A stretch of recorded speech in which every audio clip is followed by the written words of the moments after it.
Hello, my name is Kathy Shiverts.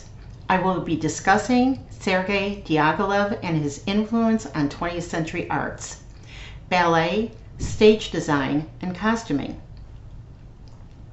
Sergei Pavlovich Diaghilev was a Russian art critic, patron, ballet impresario, and founder of the Ballet Russe in France in 1909. Diaghilev was born in Novgorod Oblast, Russia, on March 31, 1872. Soon after his birth, Diaghilev's mother died of a fever.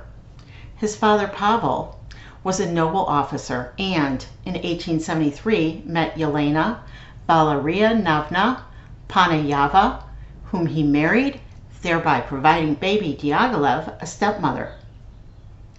By all accounts, Yelena loved Sergei and raised him as her own. Diaghilev led a culturally rich life growing up in Perm, which is 927 miles to the east of St. Petersburg.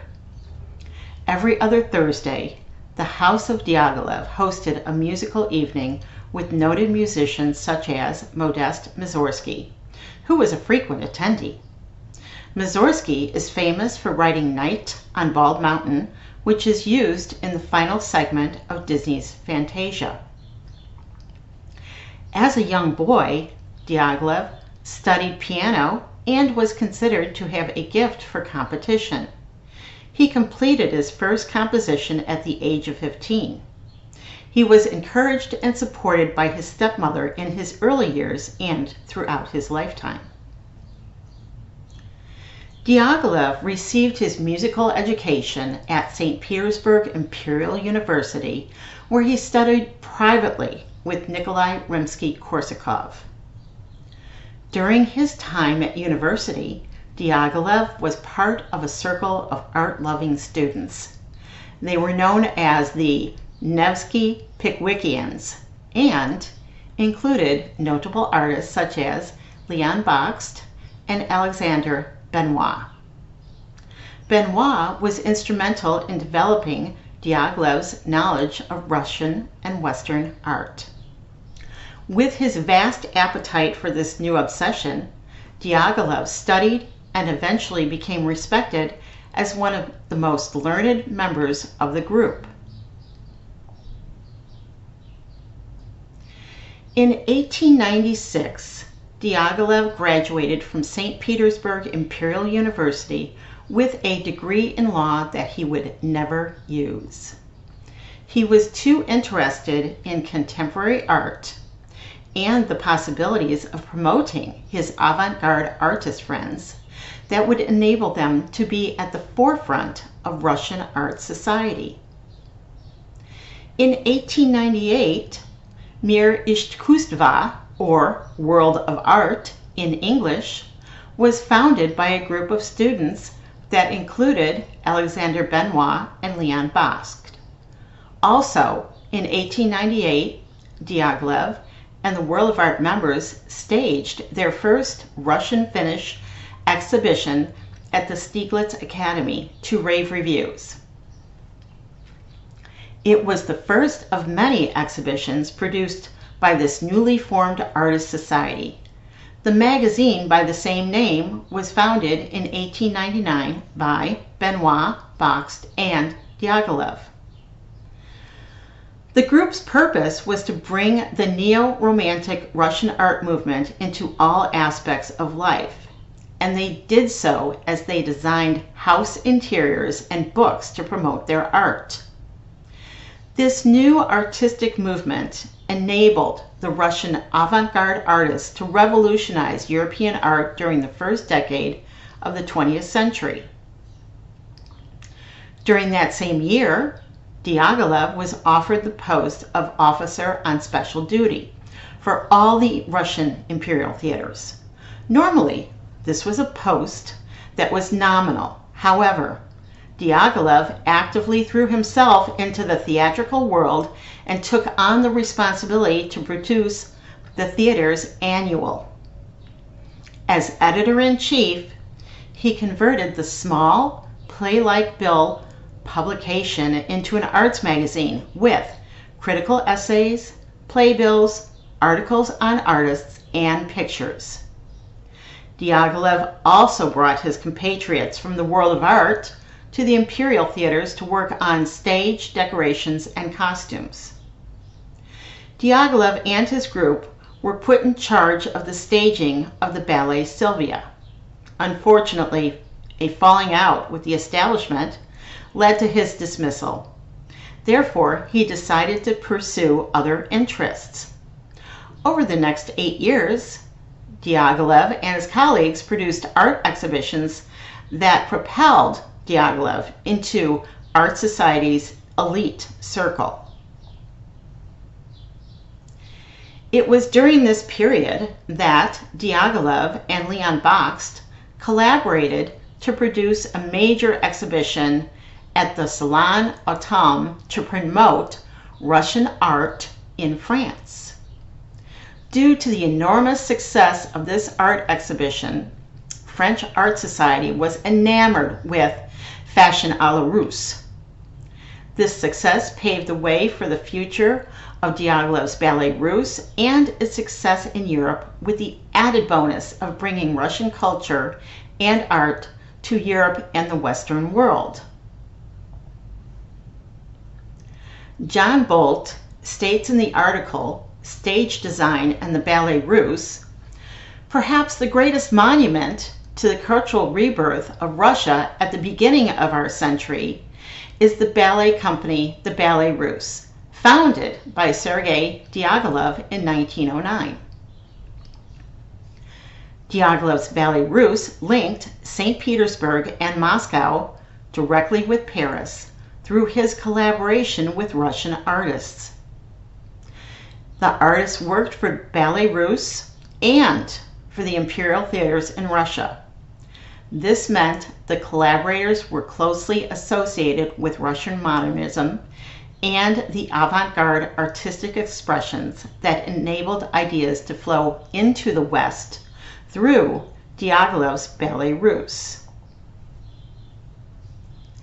In an article by Susan Calkins entitled Modernism in Music, she states, "The music for Parade was influenced by his collaboration with other artists and by the existing social circumstances of the day." The article also states, "Certainly, there has never been a more spectacular marriage of movement and design. Coming from Russia, the most backward society in Europe at the time, and performing ballet, the most traditional of art forms, the Ballet Russe nonetheless managed to do more than any other single institution to popularize artistic modernism." During this period, there were artistic partnerships and associations that manifested an explosion of experimentation, innovation, and interpenetration into the arts throughout Europe, a time where painters, writers, and musicians lived and worked together in perpetual artistic collaboration. The curtain for Parade is a comment on the collaboration of these artistic partnerships as depicted on the right-hand side of the slide. The Parade curtain is a puzzle to be solved by the audience, as the scene on the curtain are caricatures of people involved with the production of the ballet Parade, and each are represented as a riddle. On this slide are set designs, costumes, and a program for Parade. Take a look at the image in the lower right-hand portion of the slide. The slide depicts a person and a horse. Does this horse look familiar to you? If you live in the Chicagoland area, have you visited Daley Plaza? Pablo Picasso, the designer of the sets and costumes for the ballet Parade, also designed the sculpture in Daley Plaza. Diaghilev also collaborated with artist Henri Matisse to produce the costumes and design the sets for the ballet The Song of the Nightingale. Matisse was another avant-garde artist with which Diaghilev collaborated, and in true artistic temperamental fashion, there was a clash of viewpoints. Diaghilev wanted a colorful set and costumes. Matisse, instead, opted for a restrained palette. He later advocated the importance of using color wisely. Matisse also visited museums that held Asian art collections for study. This assisted him in his ability to combine the subtleties of color and texture for a truly beautiful Chinese artistic experience for the audience. Another of Diaghilev's many collaborations was with Leon Bakst, who made costumes for Ballet Russe. Bakst thought to make an original and new artistic statement through the use of costume types for dancers. Leon Bakst made costumes for Diaghilev's Ballet Russe dancers that were bold and wearable, unlike many of the ballet costumes of the past.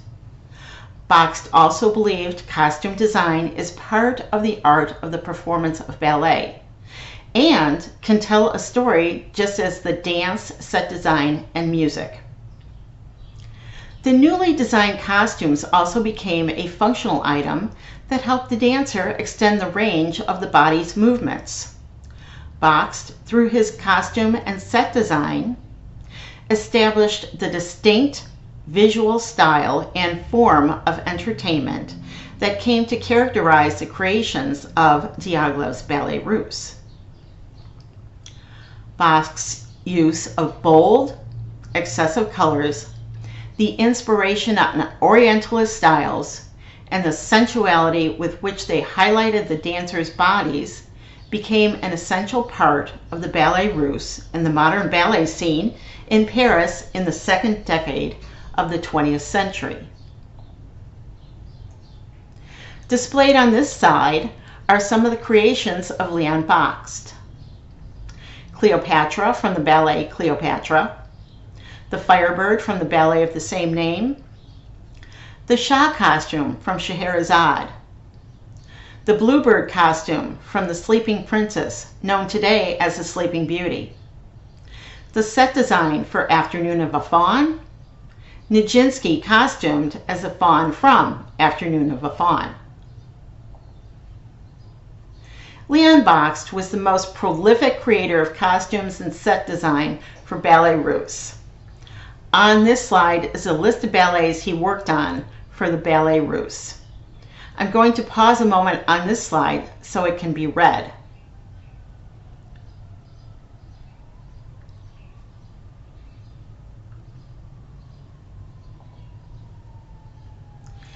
There have always been and will always be artistic differences on a collaborative project. This was no different when the many artists collaborated to work on a performance piece for one of Diaghilev's Ballet Russe. At times, the artists had their own vision of the end result for a collaboration on a ballet for which Diaghilev had commissioned them and their art form. The contributions made to theater by major painters and sculptors of the 20th century was perceived as a struggle between the arts and the aesthetic equilibrium that was reached in performance theater during the 20th century. Despite artistic differences and temperaments, the opportunities that arose between artists and men of the theater were greater than any perceived differences they may have had between them. I never would have imagined that the Russians thought they were being portrayed as barbarians, and one article I found brought this to light. I came across an article that adds an additional layer to Diaghilev and his Ballet Russe.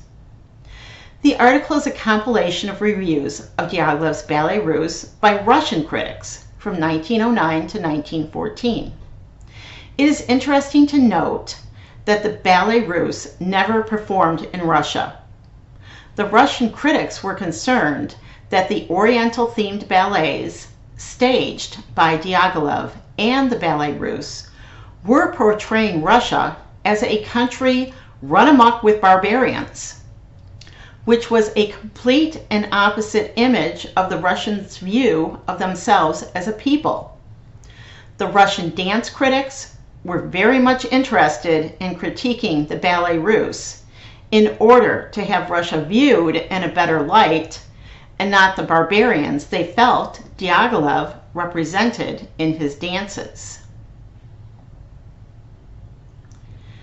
Diaghilev and his dancers, musicians, artists, and patrons revolutionized the concept of ballet on all levels, but particularly in the context of stage design. The major contributions by the Russian artists who worked for the ballets, such as Leon Basque, Alexander Benoit, Natalia Gonacharova, and Mikhail Larian, are vast. It is my hope that after viewing this video, you will have gained artistic knowledge that is important to you as a student of the performing and creative arts. The research for this video about Sergei Diaghilev, his collaboration with 20th century avant-garde artists, and the impact he, the Ballet Russe, and all participating artists had on 20th century art has shown that in combination and collaboration, there has been a lasting impact on the 20th century art and beyond.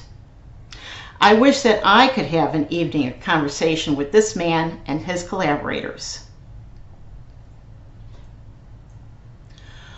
All works cited have contributed to this presentation. Thank you for taking the time to view the video on Sergei Diaghilev and his influence on the 20th century arts of ballet, stage design, and costuming. Please leave a comment and subscribe to my YouTube channel.